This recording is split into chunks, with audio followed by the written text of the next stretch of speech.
9 de agosto de 1945, um B-29 da Força Aérea do Exército dos Estados Unidos lançou uma bomba de plutônio de 10.000 libras, apelidada de Fat Man, sobre a cidade de Nagasaki, Japão, 3 dias após Hiroshima. Mentindo a partir do texto sagrado hindu, agora me tornei a morte, o destruidor de mundos. Acredito que todos nós pensamos isso de algum modo. Nas cidades, os japoneses viviam em escombros. No campo, más colheitas reduziram pela metade o fornecimento de alimentos, enquanto os americanos instavam o Japão a se ater a brinquedos, bicicletas e mapas de coquetéis. O Japão colocou todos os seus recursos em siderúrgicas, carros e eletrônicos. Eles protegeram e nutriram essas indústrias-chave. Era um sistema de controle econômico centralizado, governo trabalhando com bancos e grandes empresas para objetivos nacionais.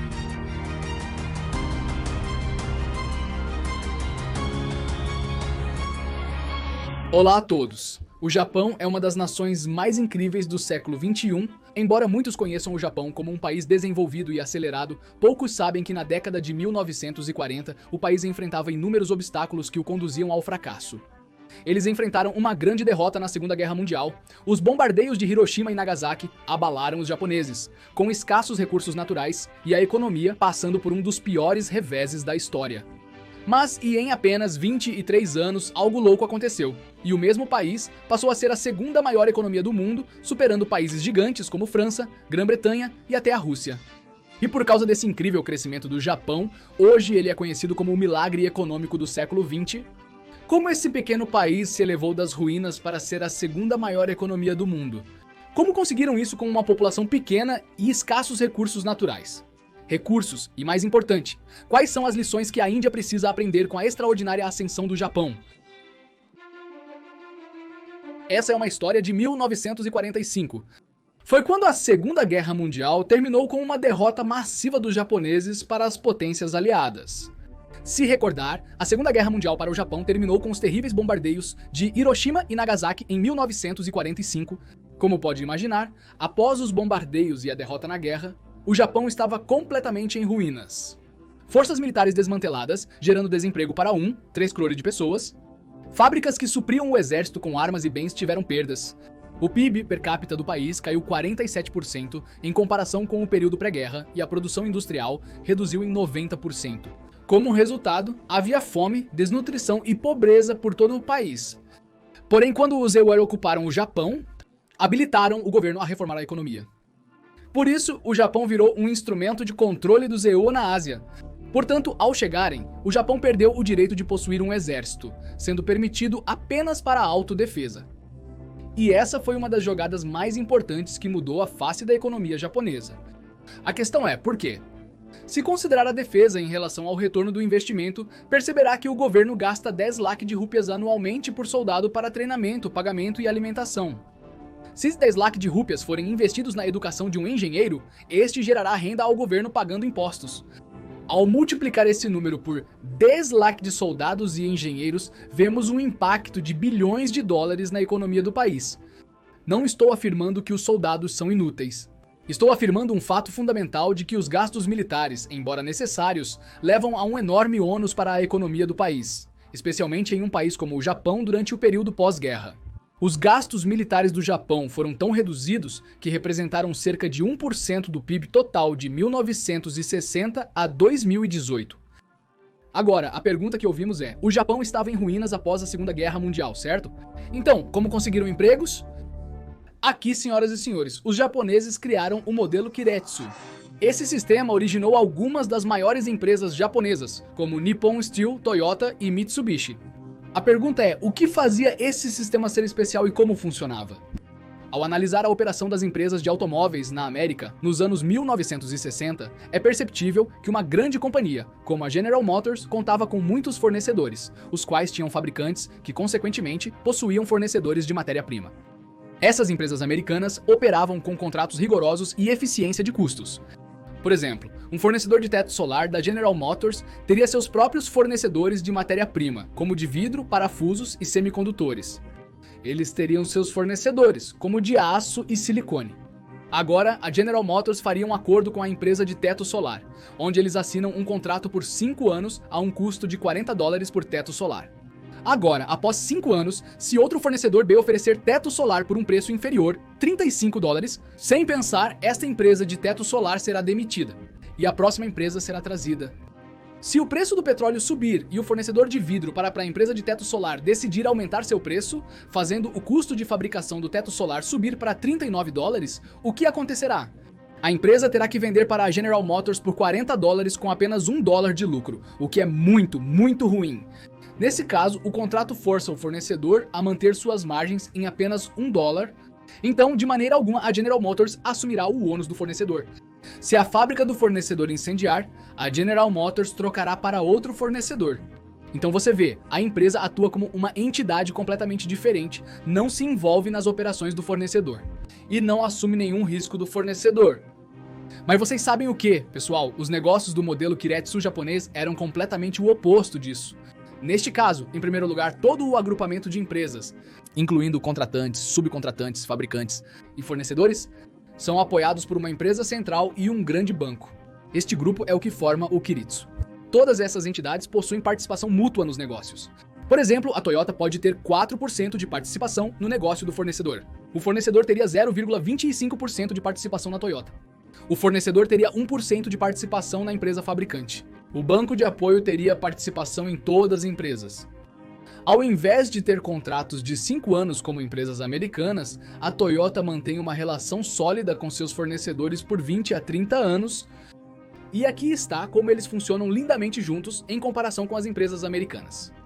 Suponhamos que um fornecedor da Toyota precisa de 10 mil toneladas de aço para produzir suas peças. Então, se o custo do aço disparar, o custo do fabricante da peça aumentaria, certo? Se fosse a General Motors, ele teria que vender a peça com menor lucro. Entretanto, a Toyota, que normalmente encomenda 100 mil toneladas de aço desta vez, faria um pedido de 110 mil toneladas. Se o fabricante pedir 10 mil toneladas de aço, custará 26 mil ienes por tonelada. Agora, com a Toyota fazendo um grande pedido de 110 mil toneladas de aço, eles poderiam obtê-lo por apenas 20 mil ienes. Depois de adquiri-lo, a Toyota repassará as 10 mil toneladas extras de aço ao fornecedor. Então, se você observar, o fabricante consegue um negócio 6 mil ienes mais barato. Como resultado, o custo da fabricação da peça é reduzido sem prejudicar os lucros do fornecedor. Ao mesmo tempo, a Toyota obtém peças sem aumentos de preço. Em segundo lugar, se o fabricante da peça enfrentar problemas financeiros, como expansão do armazém e crises de entre-safra, o fornecedor normalmente não terá capital para a expansão, correto? Mas no sistema japonês, o banco no Keiretsu oferece muito facilmente um empréstimo de baixo juro ao fabricante, de forma que a empresa teria capital suficiente para expandir.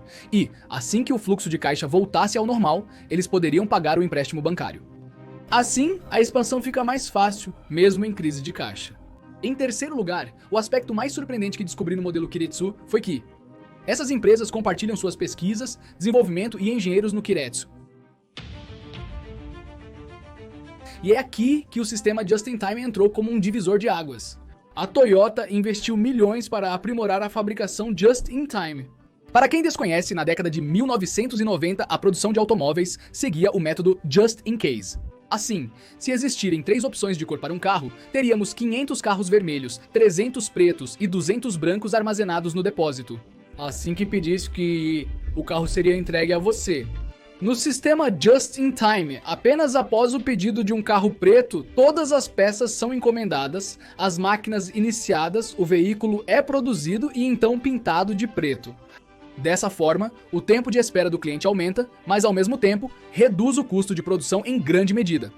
Porque reduz consideravelmente o desperdício. Neste sistema, não haveria lista de espera para carros pretos e vermelhos sem demanda no armazém. Se encomendarem 200 carros pretos, serão produzidos exatamente 200. Sem pedidos para um carro vermelho, nenhum será fabricado. O segundo benefício é o excepcional corte de custos. Simplificando, já percebeu o quão grande é o terreno necessário para acomodar 300 carros. Igualmente, é absurdo o uso de mão de obra, inventário, matéria-prima, eletricidade para produzir 300 estoques mortos, especialmente em relação a carros.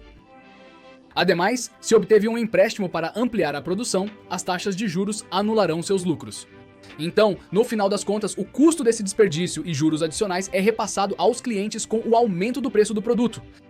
Mas, no sistema Just-in-Time, Já que não há questão de ter um estoque morto no armazém, a mesma produção poderia ser feita a um custo menor, com menos mão de obra, menos terra e menos capital. De fato, o sistema JIT foi tão eficaz que empresas que o adotaram experimentaram uma redução de 50% no inventário e de 80% nos prazos de entrega. Eventualmente, eles viram um aumento massivo em suas margens de lucro.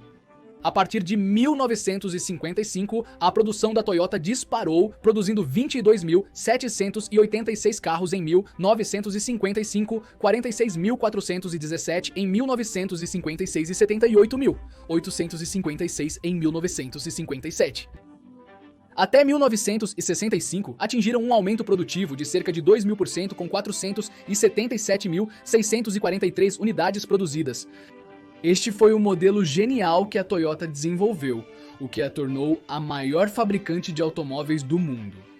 E sabem de uma coisa, pessoal?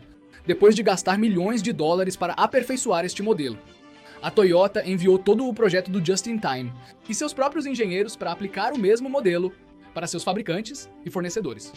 Então, assim como a Toyota, até mesmo os fabricantes conseguiram produzir peças com menos terra, menos equipamentos, menos mão de obra e menos custo. Eventualmente, o que aconteceu?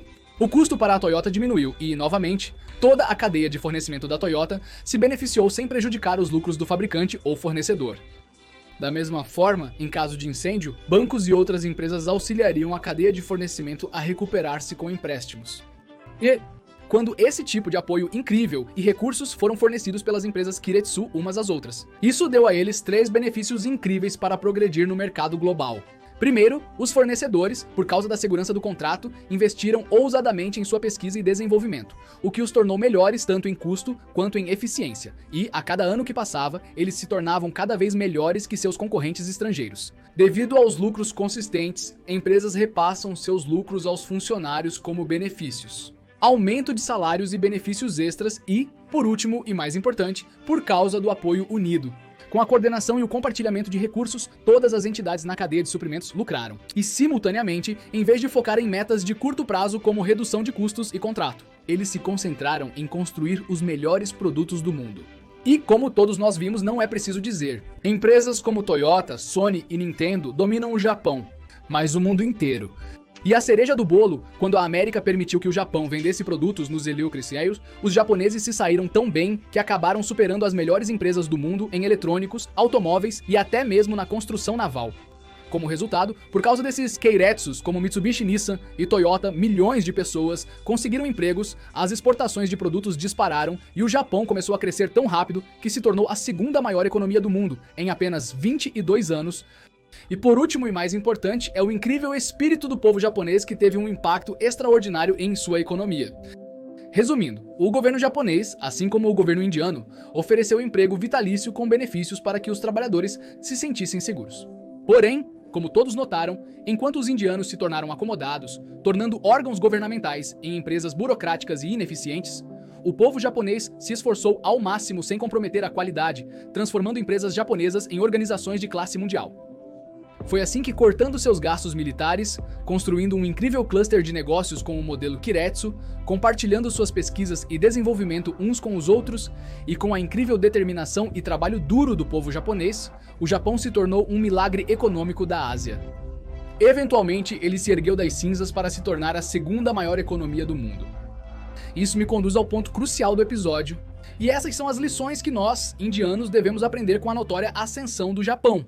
Como a liderança japonesa gerou grandes empresas, nossos parceiros em Scalar.com têm como objetivo oferecer mentoria e treinamento de alto nível para proporcionar oportunidades excelentes nas melhores empresas globais. Scalar.com é uma escola de tecnologia revolucionária que oferece a chance de aprender com os melhores da indústria. Por isso, eles não são apenas mentores, mas também se tornam seu coach de vida, após concluir o curso na Scalar. Esses instrutores são praticantes, não apenas palestrantes teóricos. A Scalar prioriza habilidades, não diplomas. Hoje, o desenvolvimento de software e ciência de dados oferecem alguns dos empregos mais bem remunerados do mundo. Para aprimorar suas habilidades nessas áreas, Scalar.com é uma ótima opção na Índia. A maioria dos aprendizes da Scalar consegue oportunidades em grandes empresas de tecnologia como Amazon, Microsoft, etc. Há um crescimento médio de 126% no CTC, de acordo com um relatório independente. Se isso lhe interessar, visite escalar.com, link na descrição, e inscreva-se em uma aula ao vivo gratuita para conhecer a diferença da Escalar. Avançando, a primeira coisa que precisamos aprender com o Japão é que a infeliz verdade da geopolítica é que o orgulho tem um custo. Você imagina o quão difícil foi para os japoneses aceitar a ajuda do país que os bombardeou com armas nucleares? Os japoneses, engolindo seu orgulho, usaram a relação com os Isaiwa para se protegerem e acessarem os mercados americanos. E isso é o que construiu a base para o crescimento deles. Lição 2. O capitalismo consciente é um incontestável motor de aceleração econômica. Neste caso, vimos isso bastante evidente com o crescimento das incríveis empresas do modelo Kiretsu, como Sony, Toyota, Nippon, Toshiba e até mesmo Mitsubishi. Por fim, e crucialmente, a atitude das pessoas é o recurso mais eficaz para a prosperidade de um país. E não importa quantas políticas você crie, se as pessoas forem cúmplices e não tiverem a atitude de crescer, o país nunca progredirá. Então você decide por si mesmo que tipo de cidadão você quer ser na história de crescimento da Índia. É isso por hoje, pessoal. Se foi útil, não esqueça de curtir para agradar o YouTube. Para mais análises de casos de negócios e políticos, inscreva-se em nosso canal. Obrigado por assistir, até a próxima! Antes de ir, lembrem-se de visitar Scalar.com e se inscrever na aula ao vivo gratuita. O link está na descrição e no comentário fixado.